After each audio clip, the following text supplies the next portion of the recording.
Okay, so in this first video, we are going to talk about how cell culture was developed as a research technique and what are some properties of the various types of cultures that you would be seeing in molecular and cellular biology labs if you were to go into research settings. The first culture, as you know from the video that we watched, came from Henrietta Lacks, from her tumor cells. These are called, or they were named, HeLa cells, and they were taken without her consent, which was the bad part. However, because they were extremely aggressive and they were easy to grow, they were able to use them to develop a lot of cool techniques that are now instrumental in us doing cell culture in the research lab. So these were the first cells that were used. Here you can see some of these cells. You can see the cell bodies and the nucleus inside, and that they are these flat cells that are connecting to each other as well as to the substrate on the bottom that they're attached to. And that is normal for most cells that you will find in mammalian cell culture. They require a substrate to attach to, just like they do inside the body. They will be flattened out when they are growing normally in a cell culture, and they will interact both with the surface that they are growing on as well as with each other. Here is the cell culture again, this time looking just in bright field microscopy. So you can look at them. They all have a little bit different shape from each other, but they are all connecting both to each other as well as to the surface. They are not in suspension. They are attaching to the surface that they are growing on. So how do we get here? To grow a cell line for any type of tissue that we have, whether that tissue is normal or diseased, maybe it is a cancer tissue or it is just from a normal sample, you first need that tissue, a piece of that tissue freshly taken from the source. Now, once you have that, you have to remember that any particular tissue that you take is not composed of just one type of cell. So you will have many different types of cells that are all connected together to give you that particular tissue sample. Take, for example, the liver tissue that I work with in my research labs. I am interested in examining the role of hepatocytes on liver regeneration. So I usually need to take just the hepatocytes or the liver cells from that liver tissue that I get. However, the liver tissue is going to contain blood vessels. It will contain all the different types of blood cells, red blood cells, white blood cells of various types, right, within it. Then it will have the extracellular matrix that the cells are attached to, that the cells are using as a scaffolding of sorts. And then it will also have other types of helper cells, Kupffer cells, for example, in the livers, and fibroblasts and other types of cells. So you'll have in any given tissue multiple types of cells that you have to first separate. And we do that by using various enzymes. Many times we use collagenase, which breaks down the extracellular matrix and gets all the cells suspended, separated from each other. Once we have done that, then we have to separate these cells, the various types of cells, to isolate the ones that we are interested in. I'm lucky that my hepatocytes are really large cells, so I can simply use centrifugation, using gradient centrifugations, or use a particular type of mesh filter to isolate the type of cells, the size of cell that I am interested in.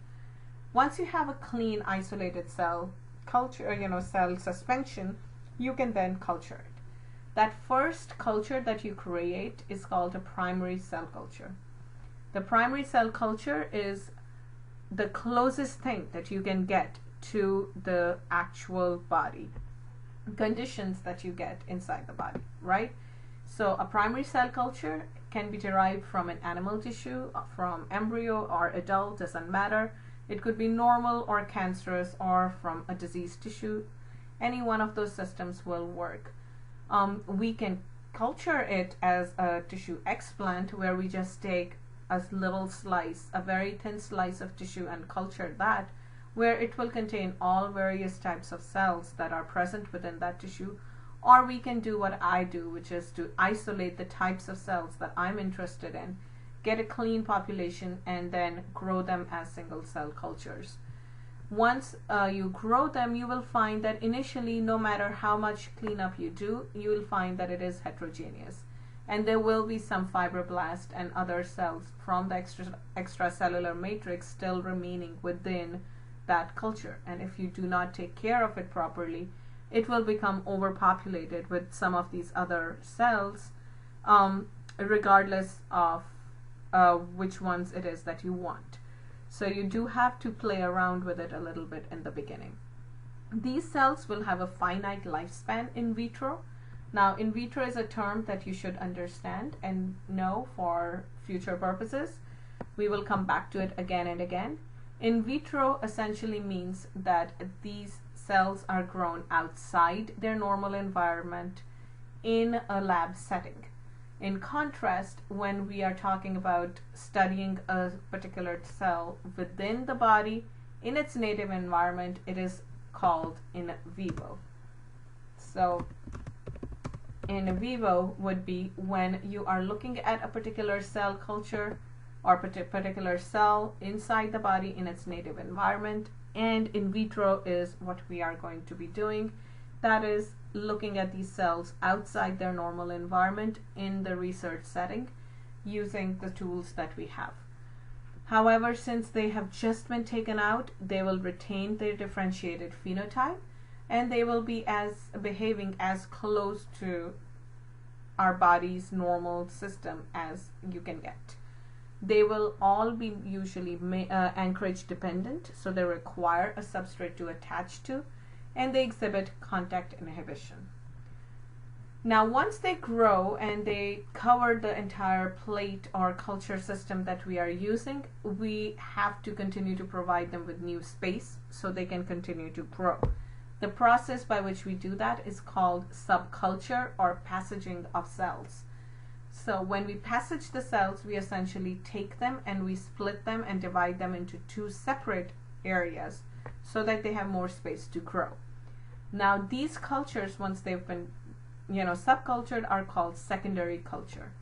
These will also be very close to the normal body conditions. However, they will start to become more homogeneous as we make them cleaned up and as we separate them so that we get what we want. So for me, I want hepatocytes. I will usually clean them up again, do another centrifugation to get a cleaner population. So this secondary culture is going to be derived from that primary cell culture. I can isolate it even more by selection or cloning or more cleanup procedures.